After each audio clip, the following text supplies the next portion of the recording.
What a treat to be here, and thank you, Mr. Chairman, for allowing me to say a very brief few words. I mentioned I delivered my State of the State address a week ago today, and I said that I was anticipating and how much I was looking forward to Rutgers finding the next great leader. It turns out we didn't have to wait terribly long, and this is the day. I had the opportunity to meet with Jonathan last week privately. I came away convinced that he is the right person, as you all clearly agree, to continue the great work of Dr. Barchi. God bless you. Thank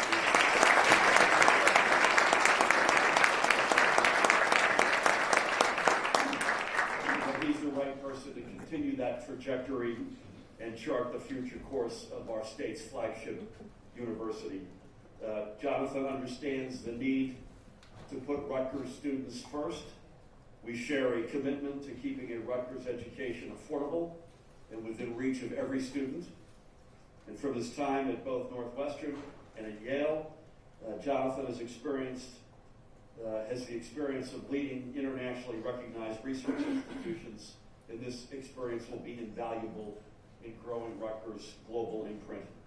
And we spent most of the time, in addition to talking about our great diversity as a state and at this university, we spent a lot of time discussing about our objectives in New Jersey to reclaim our dominance in the innovation economy.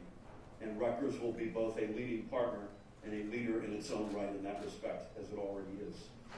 Dr. Holloway knows the importance of Rutgers, as I mentioned, in creating a diverse and talented workforce, both it and our state needs for future success, and he understands the importance of bringing together academic experience and the real economy.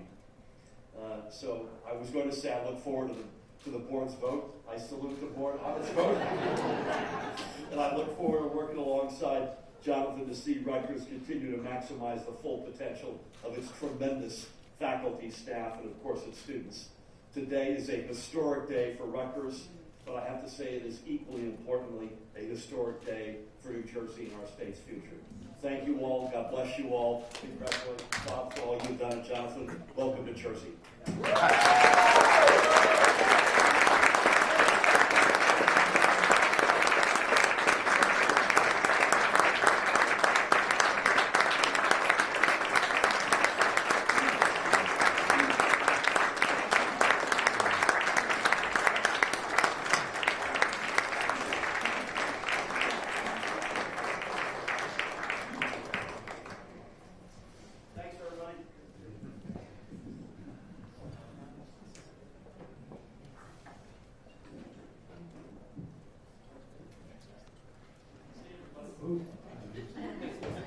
Who was that last man?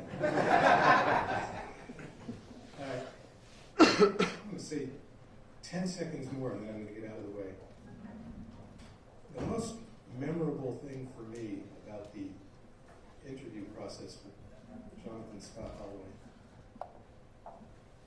memorable things, were his stated commitments to students first,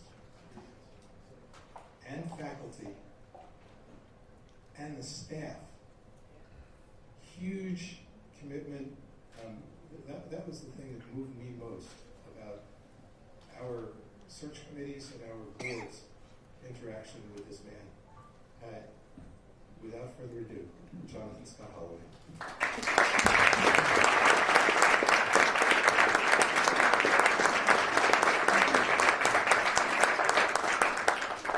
Thank you very much.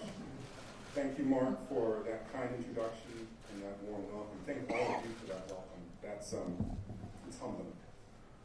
My name is Jonathan Holloway, and I am honored to have been selected as the 21st president of Rutgers, the State University of New Jersey.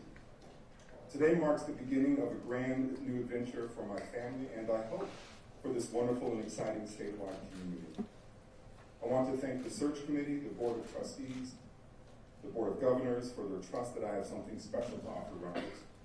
I pledge to do everything I can in the coming years to demonstrate through words and, more importantly, deeds that this trust has been well placed.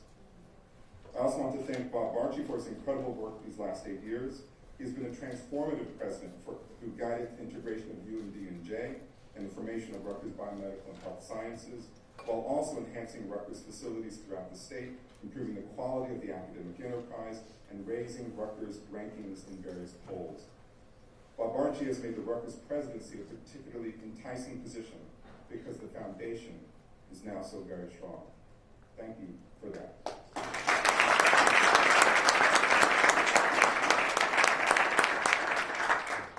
I also want to thank my family. I'm actually glad they're all behind me. It's easier, I won't get emotional.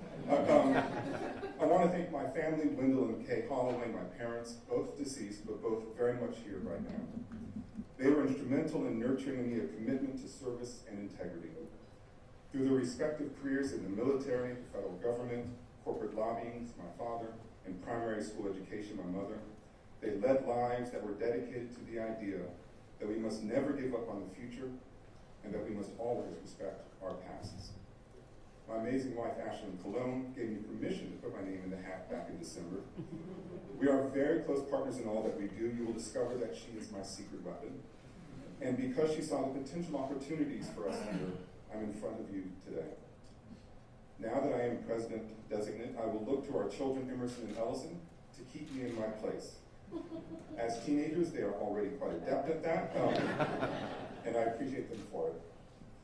I'm honored that members of our extended family have been able to make it here for this announcement. My parents-in-law, Pat and Angel Cologne, our cousins, well, I have Jennifer Parker, but she decided not to show up this morning. Jennifer Parker and Gus and Michael Henningberg, and our dear friends Lisa Gilbert and Terry Perdue. 3 of these relatives bear a bit more emphasis today. Pat Cologne is representing her parents, siblings, nephews, and niece who have made their homes in Ocean City and Lindenwold. Gus and Michael Henningberg, who together represent northern New Jersey enclaves, also merit emphasis. Some of you may recognize their last name. Gus's father, Big Gus in our family, was an icon in Newark and dedicated his life to civil and civic rights for all people. I already knew as much growing up, but in going through the search process, I discovered just how important he was as a mentor to an entire generation of New Jersey leaders. Others may recognize Gus's name because he is father to Jules Henningberg, the 2018 Rutgers grad and All-American lacrosse player. Now, as a quick aside, Jules and I do have something in common more than just the family lineage. I too was a varsity athlete in college, and while Jules was an active force on the field, I was busy making sure everything was in order on the sidelines. In fact, I was so good at this task, the football coaches decided to keep me there for my 4 years. Another story for another day. In any event, I highlight these family connections because while I may not have lived in New Jersey, I already feel that I have several close relative advisors who will help me navigate the cultures and histories of this great state. Now, I understand it's the first day of spring semester, and so this is a day that is encumbered by new things. New courses, new research opportunities, new lines at the bus stops, I'm told, and now this new president. You know about courses, research, and yes, the bus lines, but what is there to be known about me beyond the introduction, which you have been burdened with, privately in the board, but also in the last 2 days of the stories? As you know, I'm a historian by training, and have spent my scholarly career focused upon the post-emancipation United States. My work exists at the crossroads of intellectual and social history, meaning that I have explored the history of ideas and the people who generated them. Most recently, I've written about universities, thinking in careful terms about these communities and their role in society. Through my scholarship, I have come to appreciate the nuances that are woven into the fabric of a research university, a deep commitment to curiosity, an embrace of uncertainty, a faith in the timelessness of some ideas, as well as the courage to know that this faith needs to be tested regularly, an unblinking acceptance of complexity, and an unwavering dedication to service. These attributes make universities special places, and although it may sound quaint to some, it may sound ridiculous when one thinks about how large Rutgers is. I think of universities as beloved communities. They are far from perfect, but they are deeply committed to the pursuit of perfection. In order to be well prepared for that pursuit, I feel it is important to be guided by some core beliefs. I believe that everyone in this beloved community has an important role to play and deserves to be recognized and respected for a job well done. And this especially includes those who do the so-called invisible work at a university, assistants of all types, dining hall workers, bus drivers, maintenance crews, etc.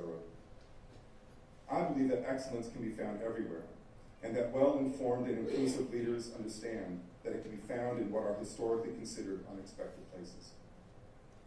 I believe that a recognition of leadership is earned, and that the best way to earn it is to act with integrity in everything that one does. All of these things, giving respect, being inclusive, and acting with integrity, sound nice, I know that. But to deliver on these principles requires constant attention and a determined commitment to improve. Frankly, a great university should expect nothing less of its leaders. Rutgers, of course, is a great place, and I've come here with the hope that I can help make it better in some way. Please know that in everything that I do here, I expect to be held to the same high standards to which I will hold others, and that I dare to presume exist here already. Wherever those high standards aren't being realized, I pledge that my administration will be committed to doing better, always better. As excited as I am to take on these responsibilities, I have to admit that when I first learned about the position, I was reluctant to apply. Rutgers had loomed so large in my mind for so long, I wondered how I could possibly rise to the task of leading one of this country's great state universities. From the time I was in graduate school, I knew that Rutgers boasted an incredible roster of scholars in my field, a star-studded list of leading figures who were part of a research powerhouse. As I took a closer look at Rutgers from the perspective of a presidential candidate, however, I came to see that it was even more impressive than I knew it to be in my academic fields. An undergraduate population whose passion is equally expressed in the classroom, the lab, the athletic fields, the dance studio, the farm, graduate and professional school programs teeming with excellence, the sheer size of RBHS and the tremendous potential to be found there in public-private bioscience partnerships, and the sterling faculty on the Camden, New Brunswick, and Newark campuses. Keeping all of these great things in mind, there remains work to do. I've already spoken about the complexity to be found in any research university. Rutgers, it seems, has doubled down on this aspect of the university. And I look forward to discovering ways to lower the barriers, cultural, logistic, etc., that exist between Camden, New Brunswick, and Newark. I'm also eager to continue Bob Barnchey's work with RBHS, taking this impressive statewide network of schools, research centers, and institutes to new heights, paying particular attention to enhancing partnerships along the Route 1 corridor. Speaking of off-campus partnerships, last week I had the privilege of talking with Governor Murphy and learning how he saw Rutgers' role in the state economy.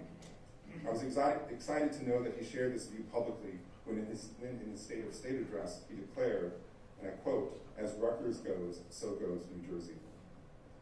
I also had the good fortune of talking with State Senate President Sweeney a few days ago. In that conversation, I learned that there is more work to be done in terms of cultivating our relationship to the state legislature. This is critical because lest we forget the legislature is our largest and most powerful donor. Taken together, I view these conversations as invitations to strengthen our ties to New Jersey's political leadership, and this is an invitation that I accept. One last quick story. 29 years ago, when I was in graduate school, I found myself talking on the phone with the eminent historian David Levering Lewis, then a professor at Rutgers. I don't recall the specifics of the conversation, but I do remember being so excited that I called my mother right after to tell her that I might have a job at Rutgers. Somehow, I was able to ignore the fact that I was only in my third semester of my doctoral program. And in retrospect, I'm quite certain that Professor Lewis wasn't offering me anything of that kind. But as we've come to know, I'm the kind of person in whom hope always springs eternal. And wouldn't you know it,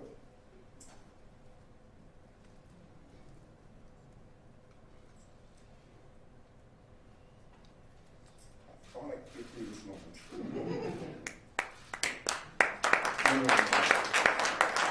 And when you know it, this time I hope paid off. Mom, I got the job.